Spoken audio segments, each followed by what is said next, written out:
নবীজি নতুন হাদিস আর বর্ণনা করবেন না, বেঁচে নাই।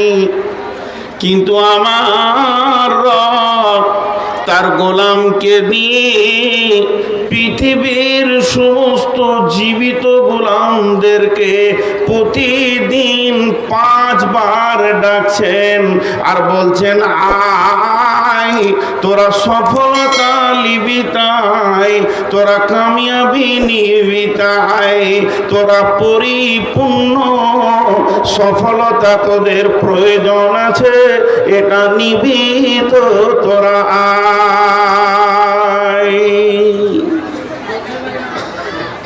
প্রতিদিন 5 বার বলছে, প্রতিদিন। এটা বন্ধ আছে, এটা বন্ধ আছে। ডাকছে কি ডাকছে না? 5 বার। আজানে টোটাল কয়বার ডাকে? 12 বার। 2 বার আল্লাহু আকবার, 2 বার আশহাদু আল্লা ইলাহা ইল্লাল্লাহ, 2 বার আশহাদু আন্না মুহাম্মাদ রাসূলুল্লাহ, 2 বার হাইয়া আলাস সালাহ, 2 বার হাইয়া আলাল ফালাহ, 1 বার আল্লাহু আকবার, 1 বার লা ইলাহা ইল্লাল্লাহ। টোটাল কবার? 12 বার। কিন্তু মুয়াজ্জিনকে আল্লাহ বলছেন চালিয়ে যা, তো এখনো চালিয়ে যায়, এটা বন্ধ নেই। কি বলছেন মুয়াজ্জিন? আজানে কি বলছেন তিনি? আল্লাহু আকবার, আল্লাহু আকবার। কেউ আছে মাঠে, কেউ আছে চেম্বারে, কেউ আছে অফিসে, কেউ আছে গাড়ির হ্যান্ডেলে, কেউ আছে স্কুলে, কেউ আছে কলেজে। প্রথমেই বলা হচ্ছে আল্লাহ সব থেকে বড়, এর মতো বড় আর কেউ নাই।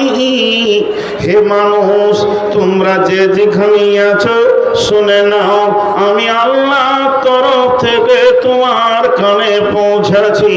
তোমার মাবুদ হলো বড় বড়, এর উপরে আর কেউ বড় নাই। তারপরে বলে আশহাদু আল্লা ইলাহা ইল্লাল্লাহ, আমি সাক্ষ্য দিচ্ছি আল্লাহ ছাড়া কোনো ইলাহা নাই, কোনো মাবুদ নাই। তার কারণ তোমার খেতে দেনেওয়ালা চাষ নয়, জমি নয়, দোকান নয়, স্কুল নয়, চাকরি নয়। তোমার রুজির মালিক আপনার কিনা ব্যবসা বাণিজ্য নয়। যে যে অবস্থায় আছো ছেড়ে দাও, যার হাতে রুজি তার কাছে তুমি পৌঁছিয়ে যাও। আমি সাক্ষ্য দিচ্ছি আল্লাহ ছাড়া কোনো ইলাহা নাই। দ্বিতীয়বার সাক্ষী দিচ্ছি আশহাদু আন্না মুহাম্মাদার রাসূলুল্লাহ, আমি আরো সাক্ষী দিচ্ছি নবী মুহাম্মদ সাল্লাল্লাহু আলাইহি ওয়াসাল্লাম আল্লাহর প্রেরিত রাসূল। কেন এই সাক্ষীটা দিলাম? তুমি চাকরি ছেড়ে স্কুল থেকে মসজিদের দিকে বের হয়েছো, তুমি বের হয়েছো মাঠে থেকে, তুমি দোকান থেকে, ব্যবসা থেকে, চাষ থেকে, সবাই মসজিদের দিকে আসছো। তবে শুনে নাও, যে কেউ সিপিএম করো, কংগ্রেস করো, তৃণমূল করো, এসোসিয়েট করো, আরএসপি করো, আর কি করো, মসজিদের ভিতরে কোনো মতান্তর পথ মত এবং সেখানে কোনো দল চলবে না। ওখানে নামাজ হবে একমাত্র নবী মুহাম্মদ সাল্লাল্লাহু আলাইহি ওয়াসাল্লামের মতে, তিনার আদর্শে। এই পৃথিবীতে যদি তুমি কামিয়াবি দেখতে চাও, তুমি যদি সফলতা নিতে চাও, পৃথিবীর কোনো নিয়ম কানুন চলবে না, চলবে তো নবী মুহাম্মদ সাল্লাল্লাহু আলাইহি ওয়াসাল্লামের চলবে। হাইয়া আলাস সালাহ, এসো এসো তোমরা নামাজের জন্য এসো। হাইয়া আলাল ফালাহ, এসো এসো, তোমরা সফলতার দিকে এসো। এই নামাজের ভিতরে দুনিয়াতে সফলতা, কবরতে সফলতা, হাসরেতে সফলতা, পুলসেরাতে সফলতা, জাহান্নাম থেকে মুক্তির সফলতা, এ বিরাট সফল নিয়ে নামাজ এসেছে। ওর কাছে হাজিরি দাও। এবার আল্লাহু আকবার, আল্লাহু আকবার, আল্লাহ বড়, আল্লাহ বড়। তুমি মসজিদ থেকে বেরিয়ে যাও, লা ইলাহা ইল্লাল্লাহ, আল্লাহ ছাড়া কোনো মাবুদ নাই।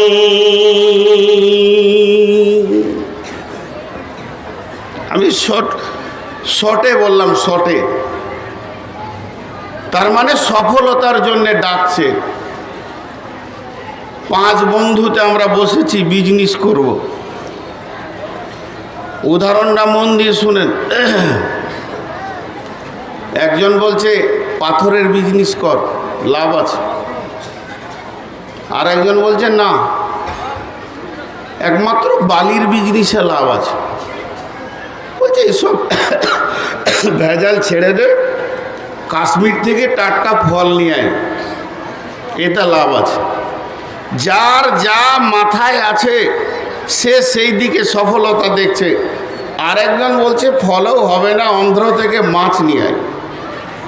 বিভিন্ন রকম তারা সফলতার রাস্তা খুঁজছে। কিন্তু আল্লাহ বলছেন সফলতা লুকিয়ে আছে নামাজের ভিতরে, সলাতের ভিতরে। তোমরা সফলতা নিবে তো এই দিকে এসো, আমার কাছে এসো। জি, এখানে এসো, সফলতার পূর্ণাঙ্গ জায়গাটা আমি তোমাদেরকে দেখাচ্ছি। কিন্তু এতক্ষণ গবেষণা করলাম, আসল জায়গাতে গিয়ে পৌঁছালাম না। একটা উদাহরণ দিলে বুঝতে পারা যায়। কদিন আগে কাবিলপুরে এই চিন্তামণি ফতেপুরে বক্তব্য রাখলাম।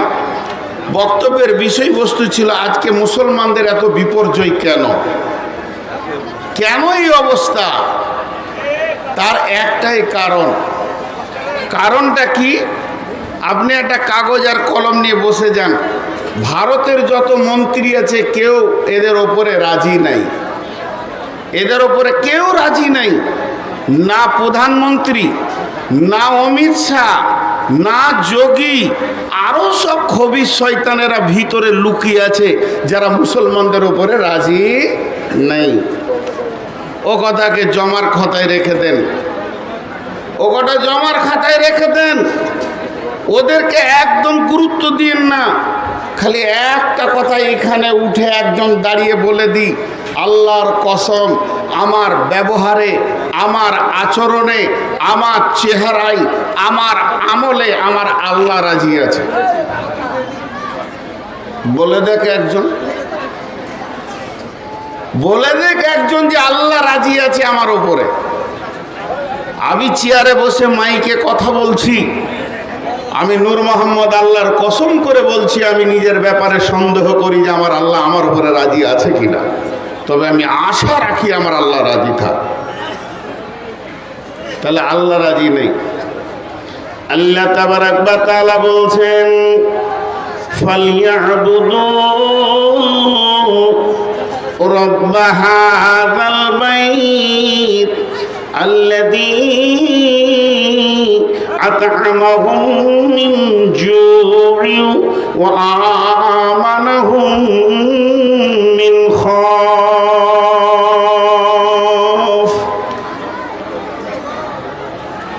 এইটা কাবাকে কেন্দ্র করে নাজিল হয়েছে, কাবা ঘরের দিকে। এখন আপনাদেরকে আমি একটা কথা জিজ্ঞেস করি, এই ঘরটা কি? মাদ্রাসা। এই ঘরটা কি? আরো কিছু। পাশের ঘরটা কার? আব্দুল সালামের। ওই ঘরটা কার? হবিবুর রহমানের। এই ঘরটা কার? সেলিম উদ্দিনের। সব ঘরের মালিকের নাম বলছেন আপনারা। একবার মসজিদের দিকে যদি আঙুলটা দিয়ে বলি, ঘরের মালিকের নাম কি? জোরে বলেন, ঘরের মালিকের নাম কি? এটা জোরে বলা হলো। ঘরের মালিকের নাম এবার এই ঘরের দিকে আঙ্গুল তুলে আমি ওই আয়াতটা পড়ছি, ফালিয়াবুদু রাব্ব হাযাল বাইত আল্লাযী আত'আমাহুম মিন জু'ইন ওয়া আমানাহুম মিন খাউফ। হে শঙ্করপুর এলাকার লোক, জামিয়ার মাদ্রাসায় যতগুলি যুবক বৃদ্ধ নারী পুরুষ জমা হয়েছে, আজকে আমরা এখানে এসেছি কেন? নিজের জিন্দেগিটাকে সফলতায় পৌঁছানোর জন্যে। আমি গাড়ে পড়েছি, আমি বেলাইনে আছি, আজকে আমি সফলতা নেওয়ার জন্যে এসেছি, নিজেকে বাঁচানোর জন্যে এসেছি। এবার আপনারা আমাকে বলছেন, ও নূর মোহাম্মদ, ও মৌলানা মনিরুল ইসলাম সাহেব, একবার বলে দাও এই রাস্তায় যাব না এই রাস্তায় যাব, সফলতা নিতে হবে, কোরআন কি বলছে? তখন আমি আপনাদেরকে বলছি, চলো এই ঘরটার দিকে তাকাও, এইটা নয়, এই ঘরটার মালিক যে আছে, ফালিয়াবুদু রাব্ব হাযাল বাইত, এই ঘরের মালিকের তোমরা ইবাদত করো, সাজদা করো, ওর পায়ের নিচে মাথাটা ঠুকে দিয়ে ডুকরে ডুকরে কাঁদো। যদি ওকে রাজি করতে পারো তাহলে কি পাবে? আল্লাযী আত'আমাহুম মিন জু'ইন ওয়া আমানাহুম মিন খাউফ। ওই লোক সঙ্গে সঙ্গে নগদ দুটি জিনিস দিবে, তোমাদের অভাবগুলো দূর করে দিয়ে তোমাদেরকে বরকতের ডালি ভরে দেবে। আর কি দেবে? পৃথিবীর কোনো শক্তি তোমাদের গায়ে হাত দিতে পারবে না। উনি আমান দেবেন, মানে নিরাপত্তা দেবেন। বলেছেন যে আমি তোদের নিরাপত্তার দায়িত্ব নিলাম।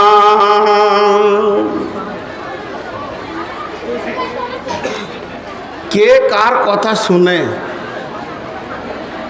আপনারা একটু বোঝার চেষ্টা করেন। আমার বড় ভাই আপনাদেরকে আল্লাহর কথাটা তর্জমা করে শুনিয়ে দিলেন, চল বাঁচবি, বিজেপি মারবে না, বজরং মারবে না, শিবসেনা মারবে না, তৃণমূলও তোর বিরুদ্ধে কিছু করতে পারবে না, কলকাঠিটা তার হাতে আছে, চোখে রাজি করে নি সবাই মিলে। তখন যুবকের দল বলছে, ছাড় ওর ভেড়ানি কথা, পার্টিতে ভালো করে জম, পার্টিকে দাঁড় করাতে হবে, তবেই জানে বাঁচবি। তৃণমূল যদি থাকে তাহলে মুসলমানদের রেহাই আছে, এটা বলা শিরকের কথা। একমাত্র আল্লাহ বাঁচাবে, কিন্তু ওটা কানে নিলাম না। একটা উদাহরণ দিলে বুঝতে পারবেন। উদাহরণ, 3 বন্ধুতে বোম্বাই গিয়েছে বেড়াতে। গোটা বোম্বাই 3টে হলো হাড় কিপটে মাল, 1 টাকা খরচা করে না, হেঁটে হেঁটে বোম্বাই ঘুরছে, হেঁটে হেঁটে ঘুরে খালি দেখছে, এই দেখছে ওই দেখছে। রাত যখন 12টা, তখন বলছে এবার শুই। কোথা শুবি? যেখানেই যেছে পুলিশে মারছে। তাহলে একটা হোটেলে যেতে হবে। একটা হোটেলে গিয়ে বলছে, ভাই রুম খালি আছে, বলে বুকিং। আর একটা গেল বুকিং, বেজে গেল 1:30টা। হোটেলওয়ালা বলছে, ভাই একটাই সিট খালি আছে, সেটা হলো প্রায় 50 তলা উপরে, লিফটটা খারাপ, ওখানে যদি চাবিটা লেন দিতে পারবো, ওখানটা দিতে পারবো, হলো ভাড়া যাই হোক দেবেন, যেটা মন যাবে দেবেন, থাকবেন। 3 বন্ধুতে বলছে, উঠতে যা সময় লাগবে, একবারে বেলা 3টে পর্যন্ত ঘুমিয়ে নিয়ে শোধ করে নিব, আর ভাড়া তো যা ইচ্ছা। 2 জন গল্প বলছে উঠছে, গল্প বলছে উঠছে, আর মাঝে একটা তোতলা আছে, তোতলা, ও খালি মাঝে মাঝে বলছে শোন শোন বলছে। তখন এরা 2 জন বলছে চুপ, আবার গল্প, আবার গল্প, আবার গল্প। আর এই যখনই বলছে শোন চুপ, এর কথা লাই না। এই করতে করতে 69 তলা চলে গেছে, আর 1 তলা আছে। সিঁড়ির কোণে দাঁড়িয়ে লম্বা লম্বা নিঃশ্বাস নিচ্ছে, দিয়ে বলছে, আচ্ছা তোতলার কথাটা একবার শুনি, বল। বলছে শোন, চাবি আনা হয় না।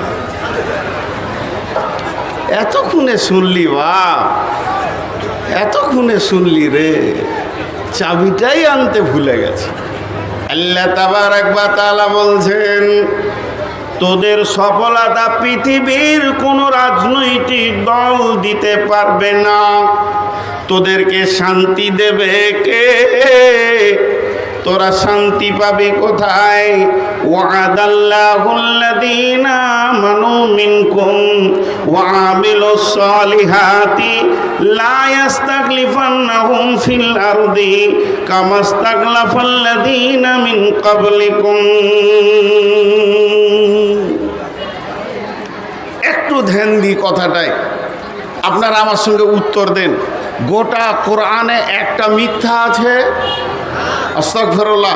একটা জের যাবার ভুল আছে?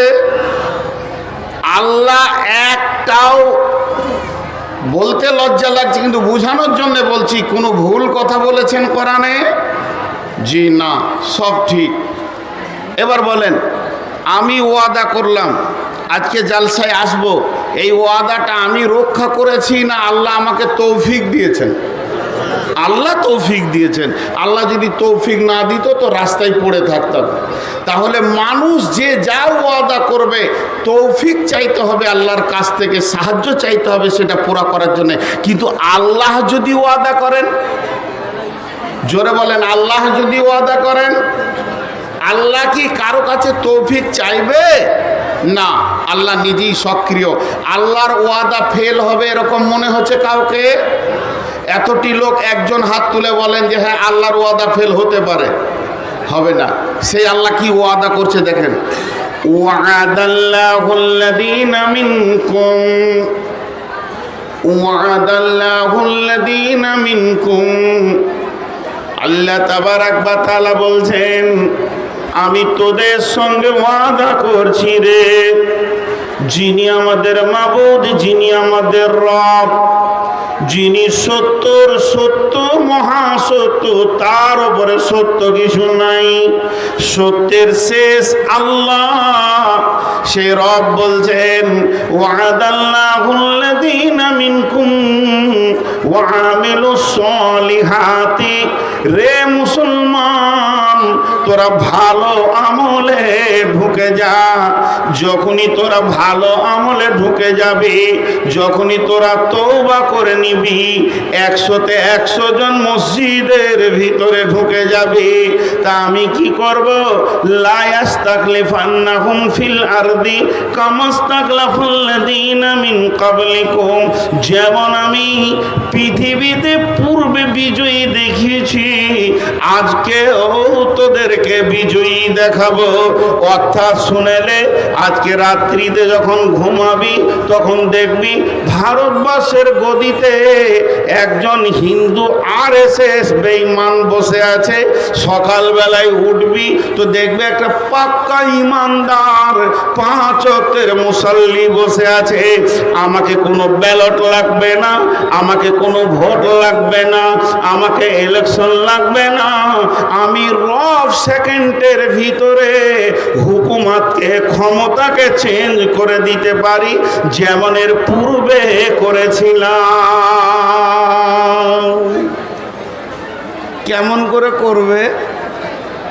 মনে মনে হচ্ছে কেমন করে করবে, কেমন করে করবে?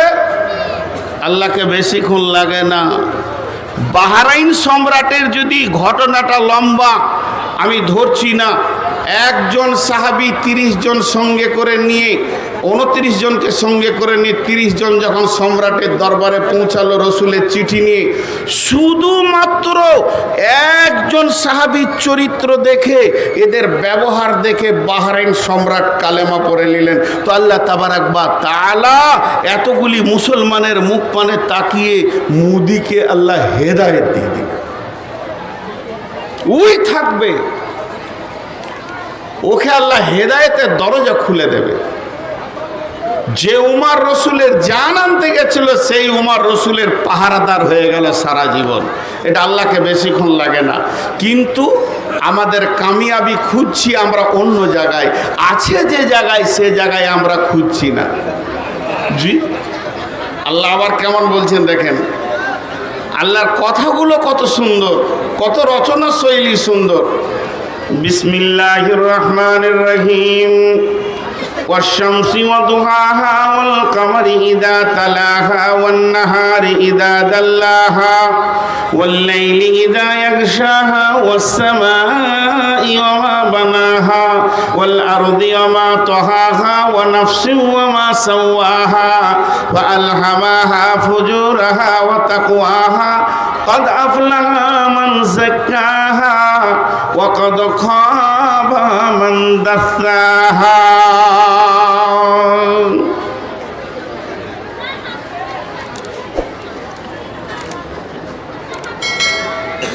এরা বসছে না কেন? আহা, না গরম পানি তো জাহান্নামে। আসলে এদেরকে ওর আব্বা বলেছে বসবি না রে বাপ, বংশ পরিচয় নষ্ট হয়ে যাবে। তোর দাদাও বসেনি, আমি কোথাও বসিনি, তুইও বসবি না। বংশ ঠিক রাখতে হবে। দাঁড়িয়ে থাকেন। কথাটা দেখেন, ইনি আমার অনেক মহব্বতের মানুষ, ওনাকে দিয়ে উদাহরণটা দিচ্ছি। উনি আমাকে বলছেন যে নূর মোহাম্মদ ভাই, আপনি দুটো মিষ্টি খান, আর আমি সুগারের রুগী। ঠাট্টা করছেন আমার সঙ্গে। তো আমি বললাম যে না, খাবো না। আবার বলছে দুটা খান। তখন একটু রেগেছি হালকা, বললাম তো খাবো না। উনি আমাকে রাগাবার জন্য বলছেন না দুটা খান। তখন আমি রেগে যে বললাম, বলছি আমি সুগারের রোগী, আমি মিষ্টি খাবো না। সাউন্ডটা একটু বাড়লো, কিন্তু উনি খুব চিটি মাল। বলছে এখানকার রসগোল্লা ভালো, দুটো খান। রেগে বললাম তো খাবো না, বারবার বিরক্ত করেন কেন? দিয়ে এবার আমি কসম খাচ্ছি, আল্লাহর কসম, আমি আজকে এখন এই টাইমে রসগোল্লা খাবো না। উনি বুঝে নিয়েছেন যে মাল খুব রেগেছে, কসম খেয়েছে। জি, বুঝতে পেরেছেন? এরপরে আবার বলছেন তাহলে দুটো খান। তখন আমি রেগে একসাথে কটা কসম করছি, আল্লাহর কসম, আল্লাহর কসম, আল্লাহর কসম, আল্লাহর কসম, আল্লাহর কসম, আল্লাহর কসম, আল্লাহর কসম, আল্লাহর কসম, আল্লাহর কসম, আল্লাহর কসম, আল্লাহর কসম, আমি খাবো না। কটা কসম খেলাম? 11টা। কটা? কেন 11টা কসম খেলাম? মানুষ কখন 11টা কসম খায়? কখন ঘন ঘন বলে আল্লাহর কসম, আল্লাহর কসম, আল্লাহর কসম? এটা কখন বলে? কথাটা বোঝাতে পারলাম? একবার হ্যাঁ না বলেন, বোঝাতে পারলাম? যখন অত্যাধিক রেগে যায়। আচ্ছা আপনারা বলেন, আল্লাহ যদি কোনো কথা বলেন তা আল্লাহর একবার কসম খেলেই তো যথেষ্ট না? আল্লাহকেও ওই আমাদের মতো বেশি খেতে হবে? কিন্তু আল্লাহ একবার খেলেই যথেষ্ট। আল্লাহ যদি বলেন এই ওঠ তোরা, তা আমাদেরকে এখনই উঠতে হবে, হবে কি হবে না? আল্লাহ যদি বলেন এখন যে এ ওঠ, তা আমরা উঠবো কি উঠবো না? সবাই উঠে যাব, আর বসে থাকবো না, কারণ আল্লাহ বলেছেন। কিন্তু ওই আল্লাহ যদি কসম করে বলে যে তোকে কসম দিচ্ছি ওঠ, তাহলে আরও গুরুত্ব আছে। আর সেই আল্লাহ 11টা কসম খেয়েছেন। কি ব্যাপারে কসমটা খেয়েছেন? কি এমন দামি গুরুত্ব জিনিস, কতটা প্রয়োজন? আল্লাহ 11 বার কসম খেয়েছেন। খালি এইটাতে মাথাটাকে 2 মিনিট ঘোরান। ওরে সুবহান আল্লাহ, এটা কোনো মাওলানা কসম খায়নি, এটা কোনো নবী কসম খায়নি, এটা কোনো জিব্রাইল কসম খায়নি, এটা কোনো ফেরিস্তা কসম খায়নি, এটা কোনো সাইকুল হাদিস কসম খায়নি। স্বয়ং আরশের গদিতে যে বসে আছে, সারা পৃথিবীর প্রাণগুলো যার মুষ্টিতে, যে 1 সেকেন্ডে জান্নাতিকে জাহান্নামী, জাহান্নামীকে জান্নাতি বানাতে পারে, যার বিরুদ্ধে কেউ কিছু করে নিতে পারবে না, তিনি সমস্ত পৃথিবীকে মুষ্টির মধ্যে রাখেন। এই রকম ক্ষমতাবান আমাদের জন্য 11 বার কসম খেয়েছে কেন? এর উত্তর হচ্ছে, মানুষের অভ্যাস হচ্ছে কসম না খেলে ওর গা ভিজে না। মানুষের অভ্যাস কি? কসম না খেলে ওর গা ভিজে না, ওর গায়ের বেশ ব্যথাটা মরে না। তা আল্লাহ কসম খেয়েছে 2টি জিনিসের জন্য। 2টি জিনিস, একটাও বলা যেতে পারে। এবার দেখেন কসমগুলো, বিসমিল্লাহির রহমানির রহিম والشمس وضحاها والقمر إذا تلاها والنهار إذا جلاها والليل إذا يغشاها والسماء وما بناها والأرض وما طحاها ونفس وما سواها فألهمها فجورها وتقواها আল্লাহর 11টা কসম খাওয়া হয়ে গেল। ছোট্ট মতো কথা, এইটুকু কথার জন্য এতগুলি কসম। সেই কত কথাটা কি? কদ আফলাহা মান যাক্কাহা ওয়া কদ খাবা মান দাসাহা। বাস, কদ আফলাহা মান যাক্কাহা ওয়া কদ খাবা মান দাসাহা। আল্লাহ এতগুলি কসম, এত লম্বা কসম, এত মজবুত কসম, এত রাগান্বিত কসম, এতগুলি কসমের পর মাত্র দুটি ছোট কথা বললেন। 1 নম্বরে বললেন যে লোকটা পাক হবে, পাক মানে পবিত্র থাকবে, সে সফলতা পেয়ে যাবে। আর যে লোকটা না পাক থাকবে ওই লোকটা ফেঁসে যাবে, ওই লোকটা একদম বিপদে পড়ে যাবে, ও সফলতা পাবে না।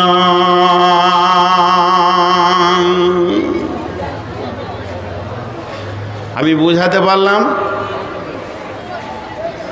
এতগুলি লোক একবার বলেন, যে পাক থাকবে সে কি হবে? সফল হয়ে যাবে। আর যে না পাক থাকবে সে কি হবে? ফেঁসে যাবে। আর একবার বলছি, যে পাক থাকবে সে কি হবে? সফল হবে। আর যে নাপাক থাকবে সে কি হবে? ফেঁসে যাবে। আমি আর বড় ভাই দুজন হাঁটছি মসজিদের দিকে, গেটে গিয়ে ছাড়াছাড়ি। উনি ঢুকে পড়লেন, আমি ঢুকলাম না। নূর মোহাম্মদ এসো। না, আমি নাপাক আছি, আমি নাপাক আছি, আমি আর ঢুকলাম না। দুটি মেয়ে একসঙ্গে মসজিদের দিকে হাঁটছে, একটা মেয়ের মেন্স হয়েছে, একটা হয়নি। ও ঢুকে গেল, এই ঢুকলো না, বলে আমি নাপাক আছি। যে নাপাক হলো সে পেছিয়ে গেল গেট থেকে, আর যে পাক হলো সে ঢুকে গেল। তো আল্লাহ বলছে একদিন সফল আর অসফলের বিচার হবে। সেই দিন বাঁচবে কে? যে পাক থাকবে, পবিত্র থাকবে, ও বেঁচে যাবে। আর যে নাপাক থাকবে ও কি হবে? ফেঁসে যাবে। আমার সঙ্গে কথার উত্তর দেন, তাহলে সামনের দিকে এবার আগাবো। সফলতা পাবে কে? যে পাক থাকবে। আর যে নাপাক থাকবে সে কি হবে? ফেঁসে যাবে। বুঝে ফেলেছেন? তাহলে আর জালসা শুনতে হবে না। এখন সোজা উঠে পড়েন, গামছা নিয়ে একদম নদীর ধারে, নদীতে চলে যান, পুকুরে চলে যান, সাবান নিয়ে মাথা থেকে পা পর্যন্ত ময়লাকে কুচলে তুলে পরিষ্কার পরিচ্ছন্ন হয়ে যান, জান্নাত পেয়ে যাবেন। জান্নাত পেয়ে যাবেন। মা বোনেরাও বাড়ি চলে যান, গোসল টোসল করে পরিষ্কার পরিচ্ছন্ন হয়ে একবারে লিপস্টিক লাগিয়ে গেলেন, জান্নাত চলে যাবেন। কারণ আল্লাহ বলেছেন যে পাক থাকবে সে বেঁচে যাবে, যে নাপাক থাকবে সে ফেঁসে যাবে। ব্যাখ্যা বুঝতে ভুল হচ্ছে, ব্যাখ্যাটা বুঝতে ভুল হচ্ছে, কোনো সময় বুঝতে ভুল হয়। জি, আল্লাহ রসুলের দুটা বিবি ছিল, সবসময় হাঁড়ির পাশে হাঁড়ি যেমন খাটার খাটার খাটার খাটার লেগে থাকতো। ওই দুজনাকে আয়েশা আর জাইনাব, আয়েশা আর জাইনাব। আয়েশার দাবি আমি কুমারী বিবি, আমাকে অন্য স্বামী দেখেনি। তার মানে জাইনাবকে ইশারা করে বলে দিলে তোর আগের স্বামী ছিল, তোর গাটা জ্বলে গেল। তখন ও বলে দিলে আমি আর রসুল একই বংশের, তুই তো অন্য জায়গা থেকে এসেছিস, ইয়ারও গাটা জ্বলে গেল। জি, কারণ ফুফাতো বোনের সঙ্গে রসুলের বিয়ে হচ্ছে। তাহলে এই যে গা জ্বলে যাচ্ছে, এদের খ্যাটের ম্যাটের লেগে আছে। তো বিশ্বনবী একদিন বললেন, যার হাত বড় হবে, বিবিদের মাঝে বললেন, যার হাত বড় হবে সে আমি মরার পরে পরে তার সঙ্গে আমার প্রথম মোলাকাত হবে, তার সঙ্গে আমার প্রথম দেখা হবে আমার বিবিদের ভিতরে। তার সিরিয়ালটা এমন লেগে যাবে, আমি নবীর মোলাকাতে সে প্রথম চলে যাবে। যতটি বিবি ছিল তার মধ্যে জাইনাব ছিল একটু শর্ট সাইজের, একটু শর্ট। আয়েশাও কি বলছে, জাইনাব আয় হাতটা মাপি। আচ্ছা, ওর জানটা চলবে না, ও দেখছে যে শর্ট, আর ওকেই বলছে তোর হাতটা মাপি। কিন্তু বন্ধুরে, যেদিন বিশ্ব নবী পৃথিবী থেকে চলে গেলেন, বিবিদেরকে পৃথিবীর মাটিতে রেখে তিনি জান্নাতের পথে চলে গেলেন, সেই দিন যতগুলি বিবি বেঁচে ছিলেন তার ভিতরে প্রথমেই যে বিবিটা দুনিয়া ছেড়ে চলে গেলেন জান্নাতের পথে, ওই আল্লাহর পথে পড়ে গেলেন, ওই মেয়েটি ছিল জাইনাব, যেটা শর্ট সাইজের। উনি আগে চলে গেলেন।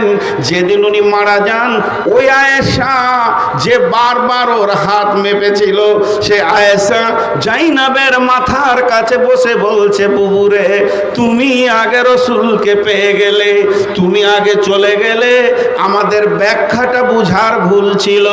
আমরা ভেবেছিলাম যার এই চামড়া হাড্ডির মাংসের হাতটা যার বড় হবে, কিন্তু আসলে হিসাব করে দেখছি নবীর বিবিদের ভিতরে জাইনাবের মতো দানি কেউ ছিল না, খালি সব উজাড় করে দান করে দিত।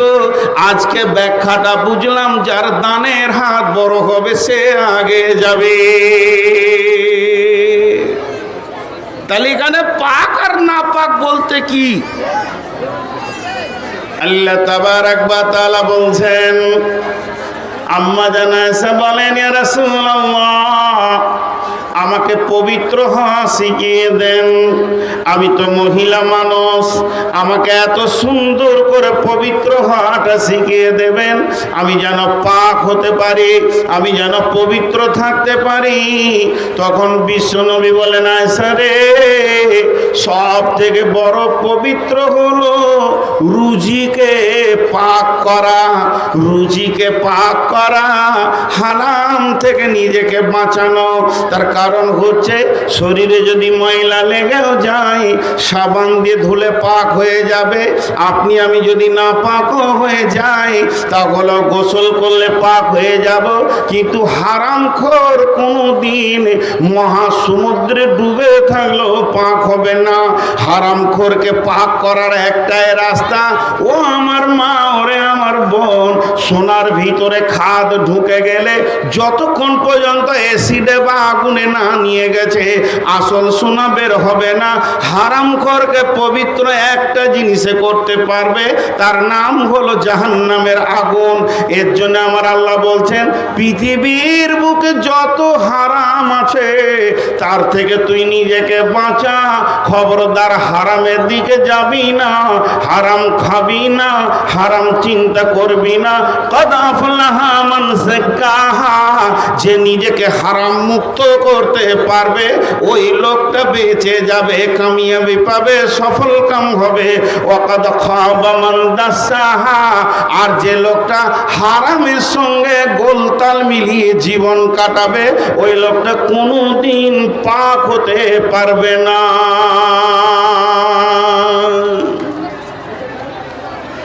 কথাটা বোঝাতে পারলাম?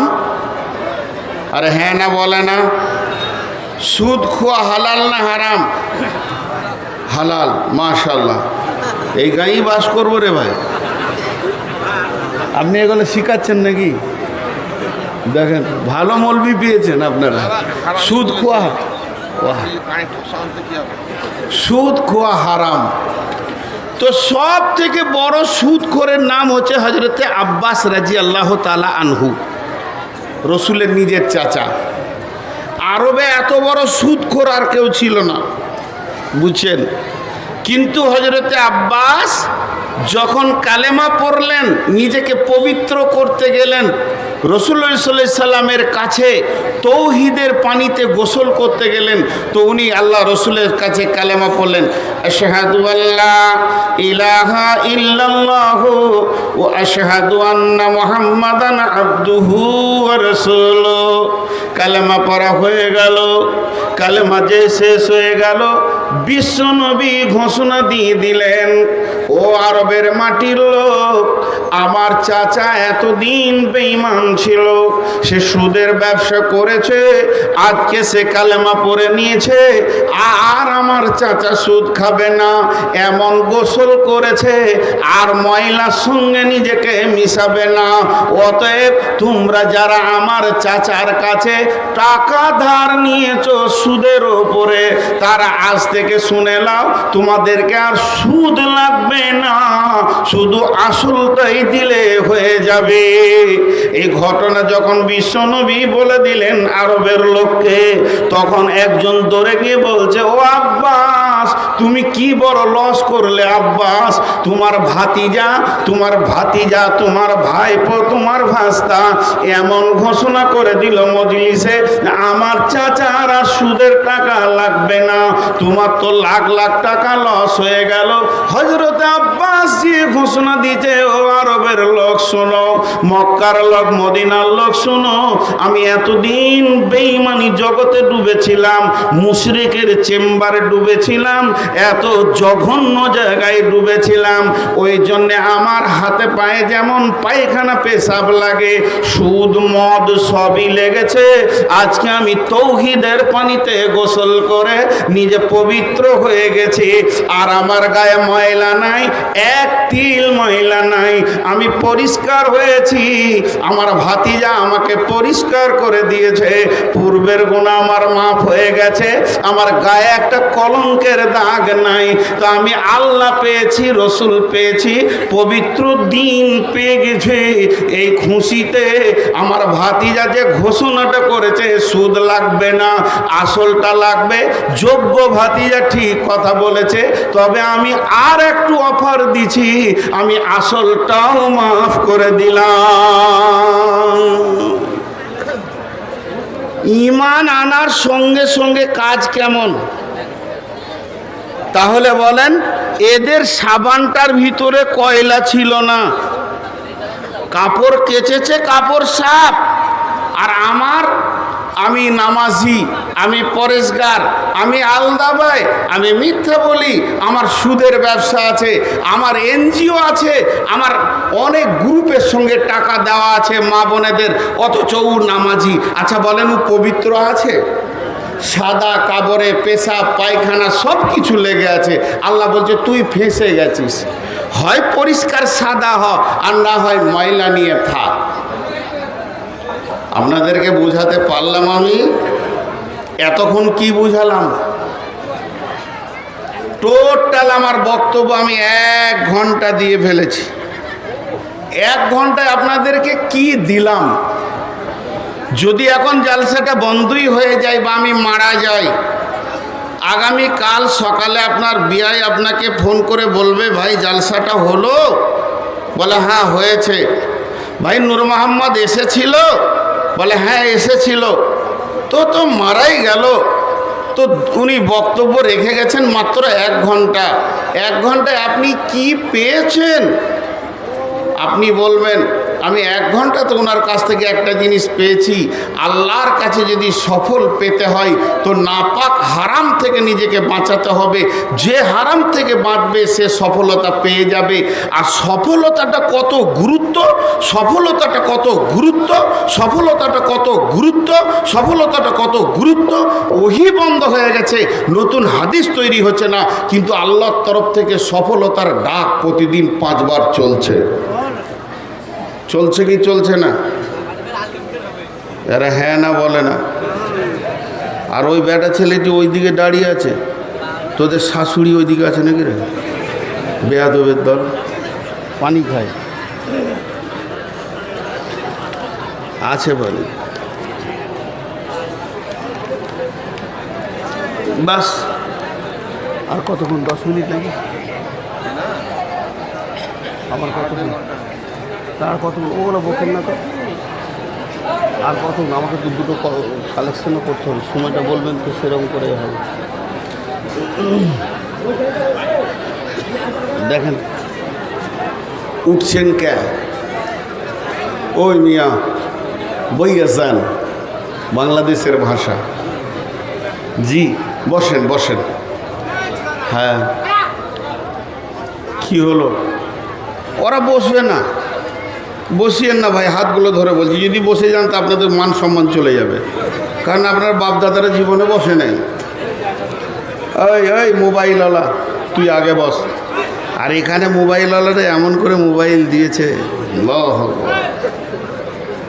সাবুদ্দিন এটা মোবাইলগুলো এদিকে আনতে আনতে কত দূরে এনেছে, এখানে রাখলেই হতো। আর বলবো না কিছু। জি আপনারা আমার সঙ্গে দু তিনটি প্রশ্ন করে আমি জানবো যে এত দূর কি বুঝলেন। সফলতার ডাক বন্ধ হয়েছে? বলেন বন্ধ হয়েছে? আর যে নিজেকে সমস্ত হারাম থেকে মুক্তি করতে পারবে সে বেঁচে যাবে, সফলতা পাবে। আর যে গোলতাল মিলিয়ে থাকবে ও পাবে না। এই পর্যন্ত বক্তব্য হলো। জি 11 থেকে 1:30 না আর আধ ঘন্টা ওইদিকে একটা আছে না, ওইখানে 15 মিনিট চলে গেছে। না 15 মিনিট যায় না, এরকম করিয়েন না। তাহলে এটাই শেষ বছর আপনাদের সঙ্গে। মানে আমি একটা সুগারের রুগী, 480 সুগার নিয়ে বকছি, আর এই টেনশনগুলো নেবো না। পরিষ্কার কথা। 2.5 ঘন্টা অত আমার বাপেরও দম নাই যে 2.5 ঘন্টা আপনাদের এখানে বকতে আসবো। 2 ঘন্টা 1.5 ঘন্টা এই সব জায়গায় বকলাম এবছর 1.5 ঘন্টা। হ্যাঁ না পারবো না 2 ঘন্টা। মেশিন লয় মানুষ, চাপ সৃষ্টি করবেন না, পেছন থেকে বলে দিচ্ছি। তাহলে আপনারা কি হলো? জি বলেন, কিছু বলছেন? আপনাকে জিজ্ঞেস করছি, কিছু বলছেন? আমাদের কমিটি 11 থেকে 1 করেছে, 2 ঘন্টা। বলেন তো আচ্ছা আপনারা বসেন, সকলে একবার বলেন সুবহানাল্লাহ, আলহামদুলিল্লাহ, ওয়ালা ইলাহা ইল্লাল্লাহ। তো এতদূর যা বকলাম সফল অসফলের কথা বললাম। তাহলে আমরা সকলেই নিয়ত করি সফলতা লিব ইনশাআল্লাহ। মাঝে একটা দাওয়াত আপনাদেরকে দিই, 30 সেকেন্ডের মতো বা 1 মিনিটের মতো, এটা বক্তব্যের বাইরে। কারণ রাসূলুল্লাহ সাল্লাল্লাহু আলাইহি সাল্লাম রমজানের 6 মাস আগে থেকে দাওয়াত দিতেন এবং রমজানের প্রস্তুতি নিতেন। আমাদের রমজান আর খুব বেশি 28 দিন মতো আছে নাকি, 1 মাস নেই। তো সকলকে আমি রোজা রাখার দাওয়াত দিচ্ছি এবং আমিও রোজা রাখবো। আল্লাহ আমাদের প্রত্যেককে রোজা রাখার তৌফিক দান করুন। রোজা রাখবো ইনশাআল্লাহ। জোরে বলেন ইনশাআল্লাহ। স্বতঃস্ফূর্তভাবে খুশিতে রোজা রাখবো ইনশাআল্লাহ। যে রোজা রাখবেন না হাত তুলেন।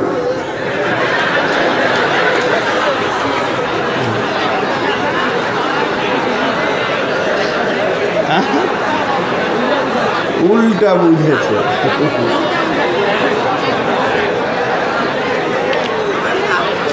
জি ইনশাআল্লাহ রোজা রাখবো। বাস এটাই আমার ছিল আপনাদের কাছে রোজার দাওয়াত। আপনারা আমার জন্য দোয়া করবেন যেন আমি সুস্থ হালে ভালোভাবে রোজা রাখতে পারি। আপনাদের জন্য আমি দোয়া করব যেন আল্লাহ আমাদের প্রত্যেককে সুস্থ হালে সুন্নতে রসুলের ওপরে আমার নবী যেমন করে রোজা রেখেছেন ওইরকম রোজা রাখার তৌফিক দান করুন। আল্লাহুম্মা আমিন। এবার আল্লাহ কি বলছেন, আমার হাতের দিকে তাকাবেন সকলে। বিসমিল্লাহির রহমানির রহিম। আলিফ লাম মিম।